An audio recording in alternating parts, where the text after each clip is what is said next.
지금 그것만 하나밖에 없어요. 아, 그분 하나. 조건에 들어맞는 단 한 사람. 지난 2008년 외출했다가 실종된 82세 윤 할머니입니다. 그런데 놀랍게도 윤 할머니가 실종되기 전까지 살던 곳이 백골이 발견된 그 빌라입니다. 할머니인데 언니가 갑자기 없어져가지고 그 딸이 강중가 사는 데 와가지고 실종신고 그 당시 했다더라고요. DNA 검사에서 나온 말이지만 그 할머니입니다. 1m 한 45나 못 살죠 어때야. 145cm 정도의 작은 키에 몸집이 왜소했다는 윤 할머니. 정화주에서 발견된 백골과 유사한 점이 많은 만큼 확인해볼 필요가 있습니다. 요 어디 빌라 어르신이 한 명 살았다가 행방불명 되셨다고 그래서 그런 건 남의 집 일은 딴 사람들을 말 듣기에 왜 남의 집 말을 그렇게 하셨는가 몰라 알지도 못하면서. 어머니가 어딘가에 살아계실 거란 희망을 아들 부부는 꼭 쥐고 있었습니다. 정화조 뚜껑이 열린 그날 이후 만나면 서로의 안부부터 묻던 이웃들이 이제는 불길한 소문을 나누느라 바쁜 모습입니다. 중학교, 고등학교 학생들이 와서 막 술 먹고 담배 피우고 그래갖고 그런데 못된 짓 산다고. 저 의왕과 태풍이 옛날에 사람이 옛날 얘기 하지 마. 죽었는데 오늘 얘기나 이거게. 소문이 무성할수록 두려움은 커져만 가는데요. 딱 나오면은 딱 보이잖아요, 저기가. 그래서 못하게가지고. 거기다 차 대야 되는데 저기다 차를 막 서로 안 대려고 그래 안 돼요. 그 위에다가. 심각한 주차난을 겪고 있지만 정화조 곁엔 오기도 싫다는 사람들. 의문이 해결되지 않은 그 자리엔 불안과 공포가 자라나고 있습니다.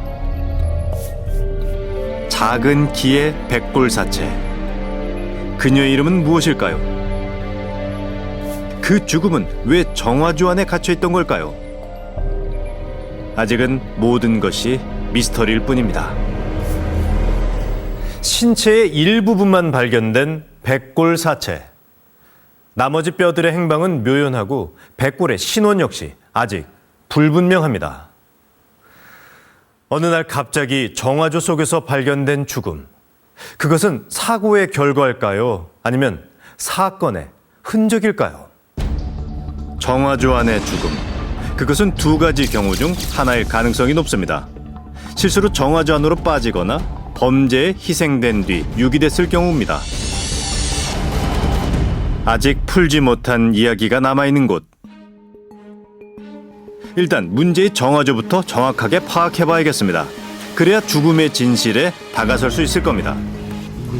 이게 지금 천 정도 될 것 같은데. 웬만한 성인은 들어갈 수 있을 만큼 넓은 입구. 깊이는 2m 정도 깊지만 물만 올라와서 여기로 이제 그 나가게끔 하는 장치, 이게 일종의 거름망 장치라고 보시면 돼요. 깊이 3분의 2 지점에 거름 장치가 설치되어 있습니다. 그런데 이게 강도가 그렇게 센 게 아니에요. 그냥 잡아만 주는 거기 때문에 화주는 조금만 가해지면 떨어지는 거죠. 한쪽으로 무너져 내린 거름 장치. 발견 당시 백골은 무너져 내린 거름 장치의 아래쪽에서 발견됐습니다. 이 같은 사실은 뭘 의미하는 걸까요?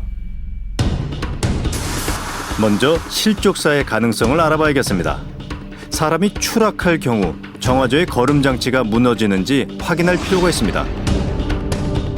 실험자는 150cm를 조금 넘는 여성, 변사자와 비슷한 체격 조건입니다. 우연히 뚜껑이 열린 정화조에 실수로 빠진다고 가정할 경우 아담한 체구의 여성임에도 거름 장치가 힘없이 무너집니다. 손이 입구에 닿긴 하지만 팔 힘이 약한 여성이라 위로 올라오질 못하는데요. 오물로 가득 찬 실제 정화조에선 상황이 더욱 나빴을 겁니다. 제가 키가 작은데 높이가 너무 높아서 올라오기 힘들고요. 미끄러워서 디딜 데도 없고. 실험 결과 떨어진 거름 장치의 모습이 실제 정화조의 것과 닮았는데요. 정화조에서 발견된 죽음. 그것은 안타까운 사고의 흔적일까요? 변사자가 실족했을 가능성은 얼마나 될까요? 빠질 확률이 있습니까? 없어요. 빠질 확률은. 뚜껑 위에가 또 철판이 있으니까. 문제의 정화조가 위치해 있는 곳은 빌라와 빌라 사이.